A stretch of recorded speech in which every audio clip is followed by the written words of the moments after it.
Karakatissa aslida baliq emas, u dengiz mollyuskalari hisoblanadi.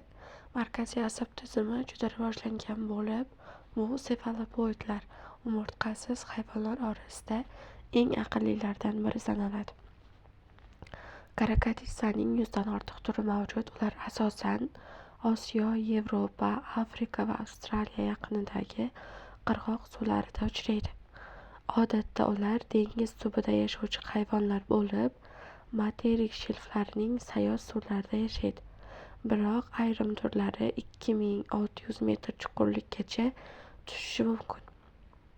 Ba'zi karakatissalar harorat o'zgarishiga javoban ko'chib yuradi, ya'ni migratsiya qiladi. Ularning o'ziga xos ichki qobig'i bor, ular katablin deb ataladi va suzuvchanlikni boshqarish uchun xizmat qiladi. Ohak, ya'ni kalsiyli katablin ko'pincha dengiz sohiliga chiqib qolgan holda to'planadi. Karakatissalar tez o'sadi va juda faol bo'ladi. Ularning yubkaga o'xshash suzgichi sekin suzish yoki bir joyda muallaq turish uchun to'lqinlanib harakat qiladi. Katablin ichida yubka kameralar mavjud.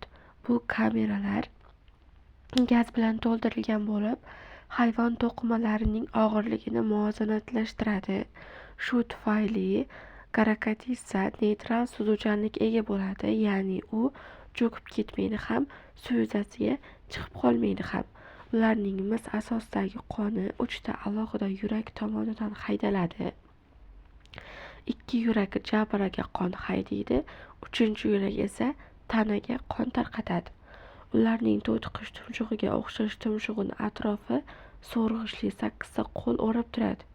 Ular tumshug'idan ovqatlanish va qattiq qobiqlarni yorish uchun foydalanadi. Shuningdek, ularda 2 ta juda maxsus tentakula bor. Ular odatda ko'zlar ostidagi maxsus cho'ntakchalarda saqlanadi.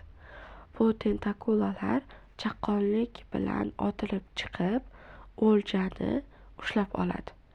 Ular mollyuskalar, qurtlar, mayda baliqlar va qisqichbaqasimonlar bilan oziqlanadi.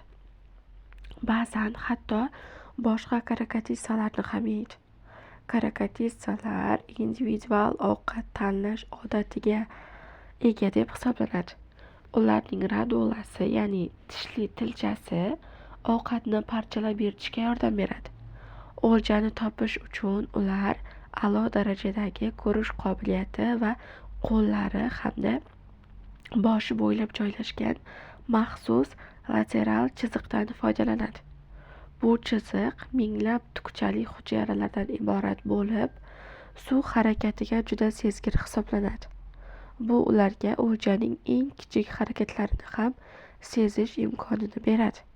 Boshqa sefalopoidlar kabi karakatissalar ham dushmanlarni chalg'itish va qochish uchun siyoh chiqaradi. Voyaga yetgan karakatissalar hayvonot olamidagi eng murakkab signal va rang namoyishlarini ko'rsatadi.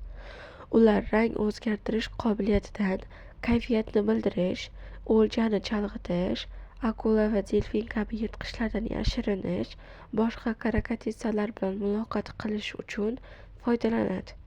Ular hatto terisining tuzilishini ham o'zgartira oladi. Xromatoforlar deb ataladigan maxsus hujayralar leukoforlar va iridoforlar bilan birga ishlaydi va turli ranglar hamda teksturalarni hosil qiladi. Xromatoforlar bu pigmentli hujayralar bo'lib, harakat nervlari ta'sirida kengayadi va qisqaradi. Ular teri yuzasida juda zich joylashgan. Turli xromatoforlar turli rang pigmentlariga ega bo'lib, ranglarning ko'pligi kombinatsiyalarini yaratadi. Ba'zan karakatissalar ranglar yordamida o'ljani o'ziga jalb qiladi. Ranglar shunchalik tez harakatlanadiki, o'lja chalg'ib, go'yoki gipnoz holatiga tushadi. Natijada karakatissa uni osonlikcha tutib oladi.